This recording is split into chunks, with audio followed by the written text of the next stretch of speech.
He got drunk and ended up spraying the whole bike paint on the tire, suspension. The fork chain snapped while he was going around 80 or 90 on the highway.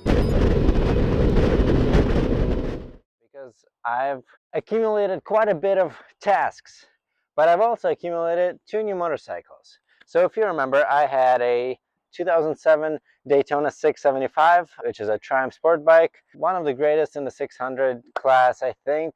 Unfortunately, I've been having issues with that. So initially my camshaft chain snapped and obviously destroyed the motor.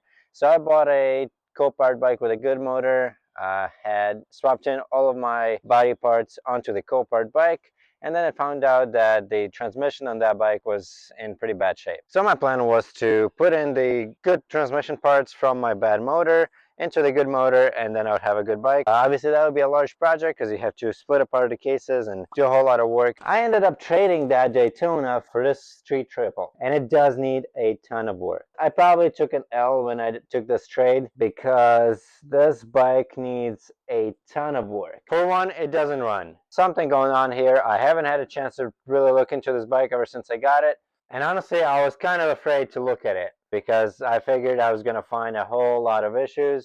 So the reason why I did do this trade was because this is a 2016. My Daytona was an 07, so this is a newer bike with less miles. And it also needs the cases to be split because apparently, based on the previous owner's knowledge, there is an issue with the crankshaft due to an accident. This used to be a co-powered bike. One of the worst parts about this bike is that it was spray painted. So the previous owner was having a rough time and he got drunk and ended up spraying the whole bike. And when I say whole, I mean whole. Like there's paint on the tires, there's paint on the suspension, there's paint on the forks. So obviously the forks are not happy. They're not supposed to have paint on them. Fork seals are starting to leak after I transported the bike. Brakes are painted. There's literally paint on the brake rotors. Yeah, potentially this was a bad call. I know for a fact that it's going to take me a long time to get this bike into a decent shape. They literally painted the cluster.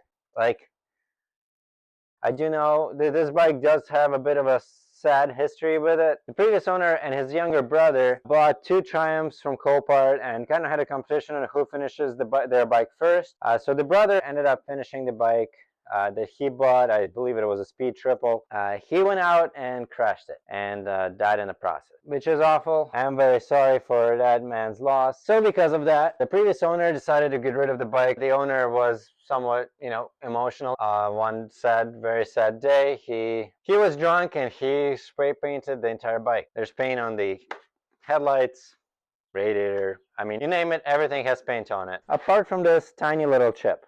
So yes, this is going to be a very long project, probably never ending. I'm not even sure if I'm going to be able to get this bike into a good shape because the engine has major issues. This is the state of the handlebars, by the way. And because this is going to be a very long project, I figured I needed another bike because I like commuting to the city on the motorcycle. Saves me a lot of time and kind of keeps me sane. But the thing is that Daytona also had major issues and would require a lot of work, so I figured might as well trade it for a newer bike that I might enjoy more because I've been wanting a naked for a little while. I've been looking at speed and street triples for quite a long time. I think I prefer naked bikes over sport bikes. I'm also 6'3", so sport bikes are a little tough on my body. I have back pain issues all the time. So as you saw at the beginning of the video, I kind of got something else. Please meet my hopefully soon to be daily commuter to the city, Yamaha FZ8. It's a 2011. I've always been a Triumph guy. This is my first time owning anything that's not a Triumph, but I'm kind of excited. I got it for a steal because that's what I do. I always look for the best deals, but there's some issues. First thing I want to mention is that I messed up the forks. I think I overloaded the suspension when I was loading this up on the trailer, and my fork seals are leaking. There's literally puddles of fork oil on my garage floor where it was sitting. While I'm waiting for those parts, I need to fix the issues that I bought this bike with. The reason the previous owner decided to get rid of this bike is because his chain snapped while he was going around 80 or 90 on the highway. As you can imagine, at such speed, it's not going to be easy on the bike. It does start and run pretty well. There's no issues with that, but we do have some body damage. Starting with the swing arm. This is probably the most intense damage here. The chain literally blew a chunk off of the swing arm. Also destroyed this rear tail fairing. which I'm not too worried about. But outside of that, this bike is in great shape, so I think after a day's worth of work, I will be able to get this into good shape. Lucky for me, I have found this FZ8 swing arm with axles on eBay for, I think, about 70 bucks.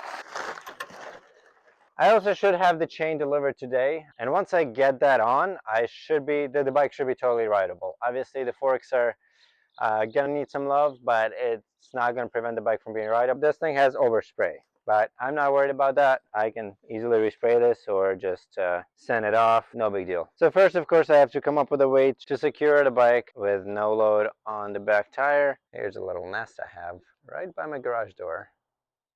Kind of cute. So we're just going to loosen up these two large bolts. Get the caliper off.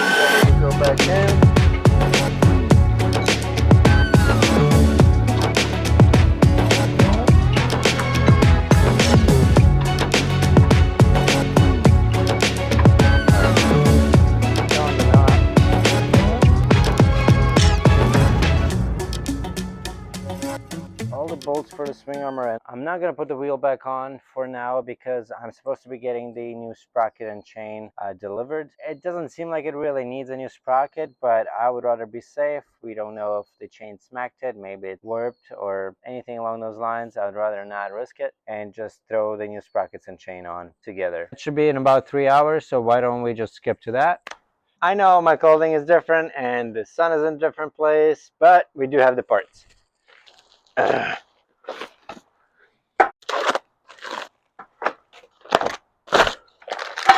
I'm actually second guessing myself, and maybe I should not change the sprocket.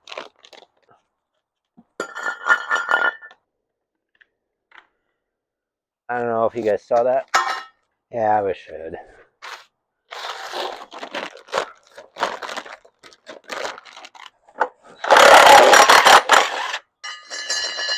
I lost one of the washers. No. Ah.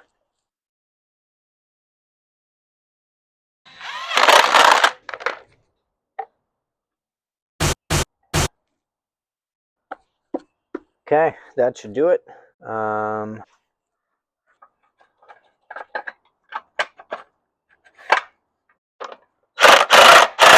cannot forget to tighten the bolt for the actual swing arm, but I guess for now we don't need to worry about that. Now let's take off the sprocket cover, see what that's like. Looks like Yamaha decided to use Allen key bolt for this linkage, which is kind of weird to me. It doesn't really make sense. For example, Triumph usually uses normal hex bolt that you can just take off with a box end wrench, which is significantly easier than trying to get an Allen key in there. Yeah, so I think what I'm going to do, instead of loosening this linkage, I'm just going to take off the rod in here. Maybe that would work. Looks like it.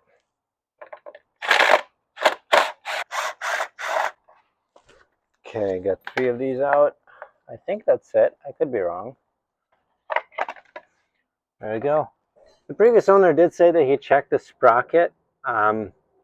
I don't know if I believe that because there's a broken tooth right here.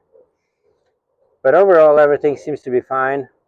There is some scratching, nothing too concerning. I think we should be fine. So I'm going to do something I shouldn't really do. I don't want to run to a tool store and get the right socket. So I'm just going to use my existing 32mm socket and see if I can get this out. Probably not. Okay, we got this into gear. Let's try this again. It is working. There we go. Got her off. Don't learn from me, please. Please do not consider this work a DIY.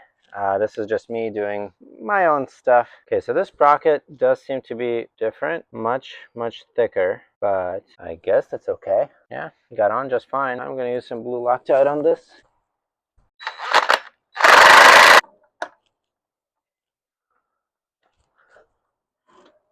That is one greasy chain. Wow, they really lubed this up. Okay.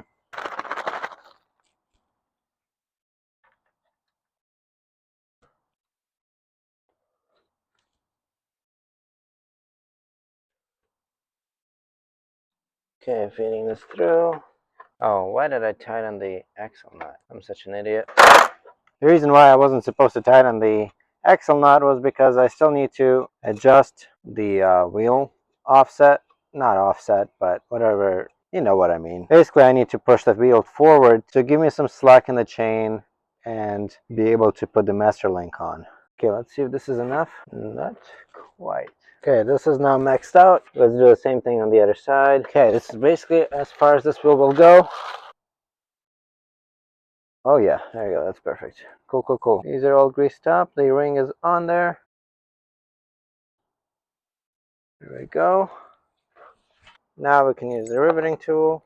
Just in case you're not that familiar with what I'm doing right now, Master Link is connected with two rivets basically. And currently I have a tool lined up. We're gonna have this turn into a wider circle by tightening this in, and I'm just gonna squeeze it to the point where it will widen, pancake into a shape that won't let the this side of the link slip off.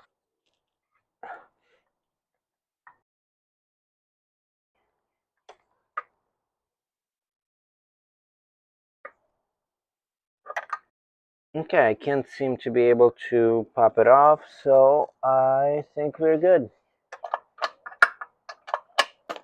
To make sure that we're not messing up our wheel alignment, you can use a digital caliber. I'm getting 21.37 on this side and 24.54 on this side. So we have to adjust this side out a little more. Should be about 6 turns.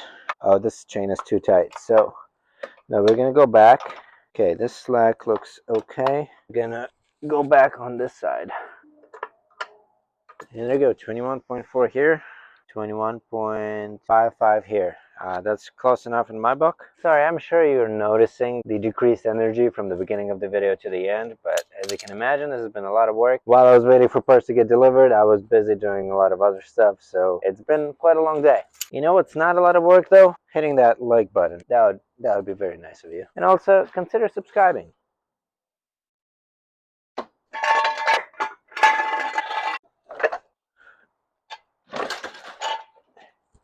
Tighten the axle nut. Should be good. And we can tighten the suspension bolts.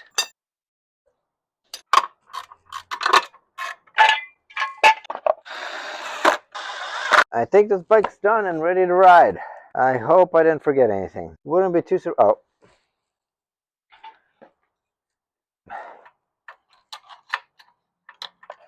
Please let me know in the comments if you know whether or not I'm supposed to keep this grease or grease it over again, or yeah, I don't think I've had a chain get delivered with this much grease on it, especially like white grease.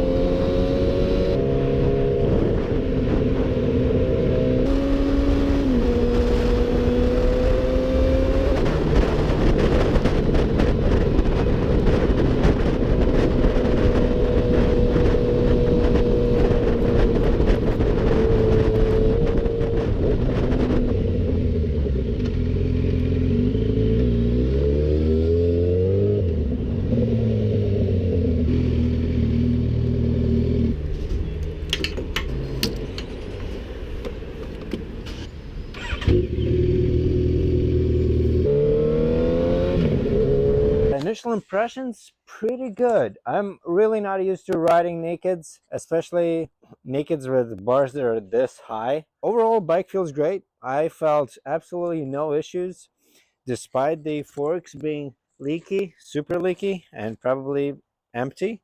Outside of that, I think we're doing pretty good. If you have any suggestions regarding what I should do differently at the beginning of this channel, I'm very open to all feedback, so drop a comment, let me know if I can do anything better.